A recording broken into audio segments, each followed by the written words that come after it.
Part 4, choosing your graphics card. Now there are many graphics cards out there, and not all of them are right for you.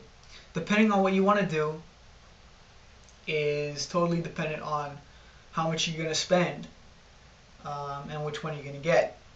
Now, like earlier, there are two major companies. There are NVIDIA as well as ATI. Some people think they're rivals, others don't. Me, I don't know what to believe. All I know is they're totally opposite of each other. Some people like AMD, some people like Intel, some people like NVIDIA, some people like ATI. I'm personally an NVIDIA guy. So, what I've got are two types of NVIDIA cards. We've got the EVGA GeForce 7300 GT and the EVGA GeForce GTX 260-216. Now this one I bought probably 2 years ago for almost $100.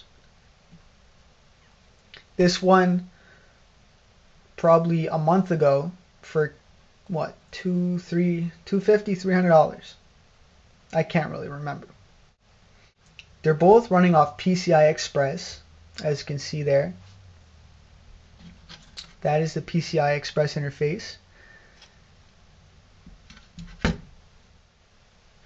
So both of these cards are able to do SLI. This one has one of them. See that little notch right there? That's the SLI. This one's able to do dual SLI. This one has two of them. You could do triple SLI. They both come with fans on them. This one spins down and cools off the heatsink. This one spins down, I'm guessing does the same thing. It's closed off. But this one also blows it out the back. Now, there's a major performance difference between these two cards. This one will be able to run games like Crysis and all the latest games. If you go into a dual card setup, you'll be able to blow through those games, no problem. Now with both of these cards, you could have dual monitor setups. This one has an AGP as well as a DVI. AGP was back with the CRT when the CRT monitors were around, so it's an older technology. You're going to want to upgrade from that. And DVI is digital. Also, we've got a TV out at the end. I believe that's an S-Video. Here, pretty much the same thing, only they dropped the AGP, got two DVI and an S-Video.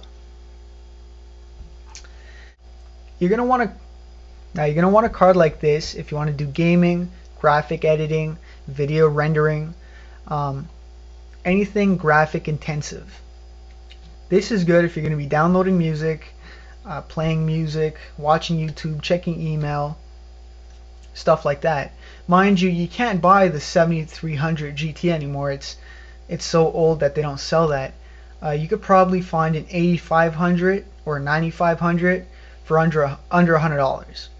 So that's under $100. That's over. Both have fans, both PCI Express. Totally up to you on what you want to buy, whether it's NVIDIA or it's ATI.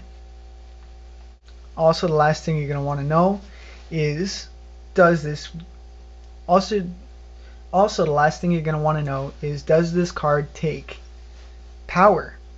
And the simple answer, yes. Obviously, you need power to power it up. But on this card, it takes the power from the PCI Express slot. This card, you need more power. It takes it from here. You have two 6-pins. So those are pins that are going to be coming off your power supply, and plug them into there. If you don't have two 6-pins on your power supply, it comes with adapters. So a Molex to a 6-pin. So that's good. The only thing is, this card requires a lot more amperage than this. This could pretty much run on any PCI Express enabled motherboard. This one, you have to have 36 amps running on the 12-volt rail of your power supply. That's why I've put this video before choosing your power supply, because depending on what graphics card you use is how much power you're going to need. This one requires, like I said, 36 amps on the 12-volt rail. If you don't know what that means, I'll show you in the future. Just know that this requires more power than that. So that's all I have. A few minutes to kill, so how about let's take a closer look at these cards, yeah?